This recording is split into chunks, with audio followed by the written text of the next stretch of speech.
नमस्कार, आप सभी का शिखर मीडिया पर स्वागत है। जी हाँ, आपको बता दें कि गुड्ढा गोरजी में आज चौधरी चरण सिंह जी की 122वीं जयंती मनाई गई, जो किसान दिवस के रूप में मनाई गई। किसानों पर हो रहे अत्याचारों के बारे में बातचीत की गई और चर्चा कर बताया गया कि सभी किसान भाइयों को एकजुट होकर इन अत्याचारों के खिलाफ लड़ना होगा। पूर्व प्रधानमंत्री चौधरी चरण सिंह जी के भाव, उनके विचारों पर विस्तृत अध्ययन किया गया, जो आपको इस वीडियो में अंत में बताया जाएगा, जो आप भी वीडियो को अंत तक ज़रूर जुड़े रहें और सुनें। अगर आप चैनल पर नए हो तो चैनल को लाइक, शेयर, सब्सक्राइब ज़रूर कर दें।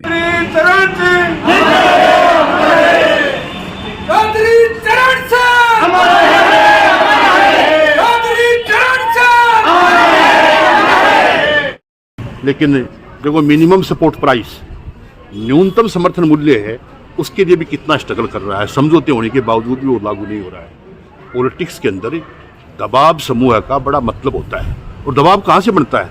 दबाव बनता है ऐसे आयोजनों से, इस प्रकार के आयोजनों से। यहाँ से मजाक लगती होगी जब खुड़ाराम जी ने शुरू किया होगा कि चौधरी चरण सिंह को भारत रत्न दिया जाए, लेकिन एक विचार शुरू हुआ और उसको वो परिणाम तक पहुंचा। थोड़ा समय जरूर लगा, मैं ज़्यादा नहीं बोलूँगा, चीज़ें बहुत सारी हैं बोलने के लिए। मेरा यही निवेदन है। चलो एक कहानी छोटी सी मैं भी कही देता हूँ। नंदलाल जी कहानी कह रहे थे। इस बात से अलग दो दुकान थी, एक लोहार की थी और एक सुनार की थी। तो किसी ने पूछा, विनोद सुना लोहार वाली जो दुकान है उससे तो आवाज़ ही आई बड़ाबड़ हो रही, और सुनार वाली से आवाज़ नहीं आ रही थी। तो पूछा कि भाई लोहा, तो यार इतना चिल्ला क्यों रहा है? ये सोना तो नहीं चिल्ला रहा, ये सोना नहीं चिल्ला रहा है, तू इतना क्यों चिल्ला रहा है? तो लोहे ने कहा, भाई मेरे भाई चोट मार रहा है, लोहे को लोहा पीट रहा है, इसलिए दर्द बहुत हो रहा है, इसलिए चिल्ला रहा हूँ। और इसको तो पराया पीट रहा है, पराये का क्या दर्द होता है? मेरे कहने का तात्पर्य ये है कि अपने और पराये का भेद समझो।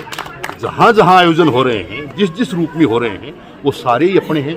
उनके लिए खुला दिल रखो, खुला दिमाग रखो, उनकी गरिमा बढ़ाओ। कोई खास काम नहीं है, ठीक है, शिक्षा के सबके पास समय है। थोड़ा सा समय निकाल करके जो भी 5-4 आयोजन होते हैं, 10-20 आयोजन होते हैं, उसमें आप सब लोग आएँ। आज जो किसान की हालत खराब है,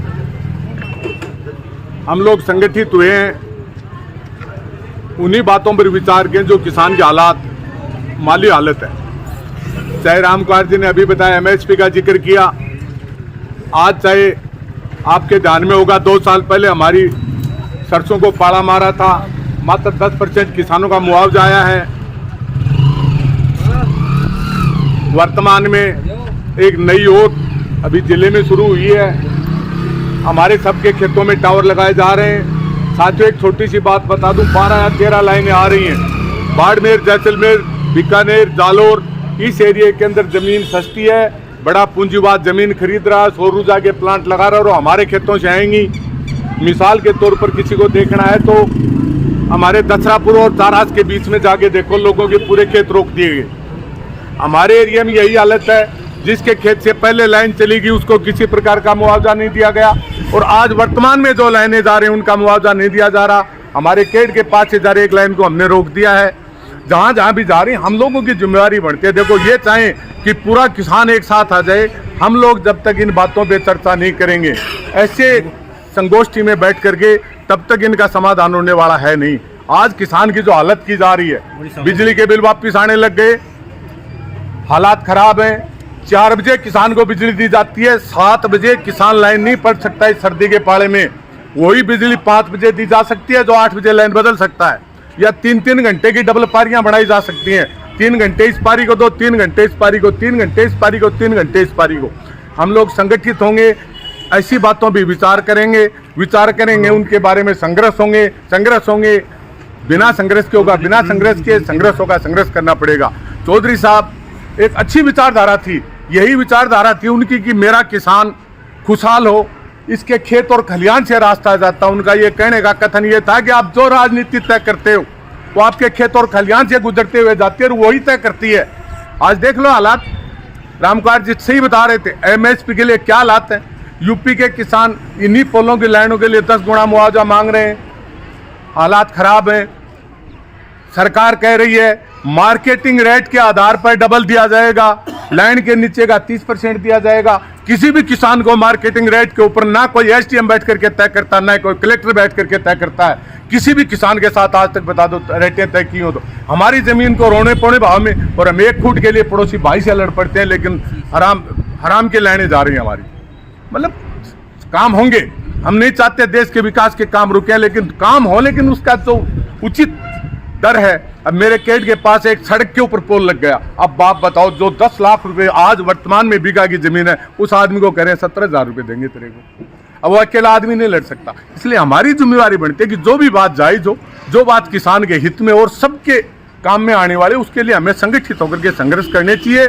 यही चौधरी साहब की विचारधारा थी मेरे मानने में, और हमें करना चाहिए। इन लोगों ने जो पहले किया, कौम के वफादार थे, इसमें कोई शक नहीं है, पर वो ये भी चाहते थे कि ऐसा नेता, ऐसा आदमी, ऐसा समाज में व्यक्ति पैदा हो जो दूसरी कौमों का भला करे, और वो कौम के बीच में बैठकर दूसरी कौम का आदमी ये कहे कि फलाना आदमी जाट का था और बहुत अच्छा काम किया, तब जाकर के हमारी कौम की सराहना होगी। आपस में हम चाहे कितनी भी सराहें, इससे कोई आनंद नहीं आता। जब दूसरी कौम वाला सड़क पे चलते हुए या दुकान पे बैठा है या कहीं बाजार में बैठा और वो कहता है कि यार खीचड़ साहब ने बहुत अच्छा काम किया मेरे लिए, तब मजा आता है कि हाँ यार अपनी कौम के आदमी ने अच्छा काम किया और दूसरी कौम वाला सराह रहा है। तो साथियों, बातें करते रहेंगे। ये सबसे बड़ी खुशी की बात है, पिछले साल अपनी यहीं बैठ के बात कर रहे थे कि अगली बार इसे दुगने तो आने चाहिए, अब की बार दुगने आए, अब की बार कम से कम 6 गुणे आने चाहिए। हमारी सबकी जिम्मेदारी, उसमें मैं भी शामिल हूँ। कम से कम हम 10-10 आदमी, अगर गाँव से ऐसे सबके पास है 10 आदमी, अपन कोई मरण जाना मुकानी तो ले ही जाओ। किचन में भी कई बार मेरे 4 के 2-4 साल तो आया, लोगों ने एक दूसरे ने खांगा, लोग आऊँगा आप बातों पर बैठ के। अब आप कितनी बात कर सका, मुआवजे की बात है, बहुत बड़ी तकलीफ हो रही है। 10% लोग मुआवजा हो, 90% का मुआवजा को नहीं। एक और तरह कहेगा माँ साथियों, अल्सीसर और मल्सीसर में बीमा मिल गया, चूरू बीमा ले रहा है। हमारा किसान इसलिए नहीं ले रहा क्योंकि किसान को पता ही नहीं है, और हम लोग जो जागरूक किसान वो कभी बैठ करके ऐसे चर्चा ही नहीं करते। आज सरकार कह रही है कि आपका 60% नुकसान हो गया, हम आपको मुआवजा दे रहे हैं। अरे भाई, सरकार कह रही है तो बीमा कंपनी कहाँ भाड़ में गई? बीमा कंपनी की जिम्मेदारी बनती है कि हमारा 60% क्लेम दे पूरी फसल का, और हम लोग अगर संगठित होंगे, बीमा कंपनी को 60% क्लेम देना होगा उसी साल का। और अगर 60% बीमा कंपनी क्लेम देती है, लगभग छोटे से छोटे किसान के खाते में 1 और 1.5 लाख रुपए से कम नहीं आएगा। जो बड़े किसान है 4-5 जो भी आगे का बनता है बीमा का, वो आएगा। मतलब हालात खराब है, वर्तमान में पानी चले गए, नौकरी रही को ने अपनी, और वो सिस्टम भी सगड़ो है चलो जाओ मतलब केकरा पापा क्यों को बच्चा को धीरे धीरे हालात बहुत खराब हो रहे हैं। जो प्राइवेटाइजेशन, आज देख लो शिक्षा कितनी महंगी होगी, सरकारी स्कूलों की हालात अपनी क्या होगी। क्या चौधरी साहब यह सोचिए क्या कि सरकारी स्कूल पूरी बर्बाद हो जाए? कोई कहे मास्टर खराब ही, कोई कहे वो यहाँ खराब कुछ नहीं है, खराब है हमारी सरकार, जिन लोगों को हमने चुन करके यहाँ से भेजा है। कई कह रहे हैं पार्टियां कुछ लागू नहीं है। देखो हरियाणा में 40 MLA चला गया, बोला कांग्रेस की सरकार बनेगी, बीजेपी में बाजगार बा बीजेपी की बनकर रो बोलो रो बार मान ब्यूरो तो नहीं माता ही गुने। बोला हालात पार्टियां कहीं नहीं है, नेता सब स्वार्थी पार्टियों में होगी। हमारी जिम्मेवारी बनती है कि जो लोग यहाँ हैं संगठित हो गए, ऐसी बातें करें। चौधरी साहब के इस समारोह में कई जो मुद्दे हैं अपन किसानों से जुड़े हुए हैं। क्या टोडी दुड़िया, गुड्डा बावनी और गुड्डा जो प्रॉपर है, क्या इनके पशु कहाँ जाएंगे? ये पशु चिकित्सालय कहाँ जाएगा? तो ये सोचनीय विषय है, इन पर गंभीरता से चर्चा करनी चाहिए। और चौधरी साहब ने जो अपने को लाइन दी है, अपने को जो किसान की समृद्धि का रास्ता खेत और खलिहानों से होकर गुजरता है, तो उस पर अपने को कायम रहना है। अपन जो किसान वर्ग है, न तो चौधरी चरण सिंह जी की, न सर छोटू राम जी की, न और जो अपने महापुरुष हैं, सूरजमल जी हैं, तेजा जी हैं। तेजा जी के पिछले दिन उद्घाटन था, 100 आदमी नहीं थे, तो बड़े शर्म की बात है। लोग जो ऐसे ऐसे लोगों को महापुरुष बना देते हैं, जो गुंडागर्दी करते थे, चोरी डकैती करते थे, बदमाशी करते हैं, उनकी सभाएं होती हैं और उन सभाओं में लाखों लाखों लोग आते हैं, और तुम अपन जो लोग हैं वो अपने जो नेता हैं जिन्होंने सही मार्गदर्शन दिया उनको श्रद्धांजलि देने के लिए, उनके जन्म दिवस मनाने के लिए भी इकट्ठे नहीं होते। अपने तो ये एक महापुरुष हुआ था चौधरी चरण सिंह, जो भारत का प्रधानमंत्री, पूर्व प्रधानमंत्री तो लगता है, बसों में भी पूछते हैं ऐसा कौन सा प्रधानमंत्री था जो एक बार भी पार्लियामेंट नहीं गया। तो अपने को इस पर रीस आनी चाहिए, अपने को रोष होना चाहिए इस बात का कि देखो क्या मजाक कर रहे हैं, अपन कब तक लड़ते रहेंगे, कब तक भिड़ते रहेंगे। मैं तो ये कहता हूँ किसी के आपस में है तो आपस में करो ना, लेकिन कोई बिंदु है, कोई उद्देश्य है, कोई सही दिशा है, उसमें एक जगह रहो, एक रहो और एकता को कायम रखो, तभी अपन जो आज की दशा और देश की दिशा है उसमें अस्तित्व रखेंगे। तो चौधरी साहब ने जो भी विचारकों ने बहुत कुछ बताया है, तो उन बातों को अमल में लाना है। अपन ही अपने लोगों को याद नहीं करेंगे, अपन उनका बखान नहीं करेंगे, उनके विचारों को आगे नहीं बढ़ाएंगे, तो कैसे तो नौजवान सुनेगा, कैसे दूसरा सुनेगा। अच्छी बात को हर जगह कहनी चाहिए, चाहे अपने कितने आदमी बैठे हो। चौधरी चरण सिंह की बात आती है तो सबके सामने उसकी बात को रखनी चाहिए कि चौधरी साहब ने ये किया, चौधरी साहब ने किसानों के लिए किया, देश हित में किया। और आज मैं पुनः ये कहना चाहता हूँ कि चौधरी साहब की इकोनॉमिक्स अर्थशास्त्र है वो अमेरिका में चलती है।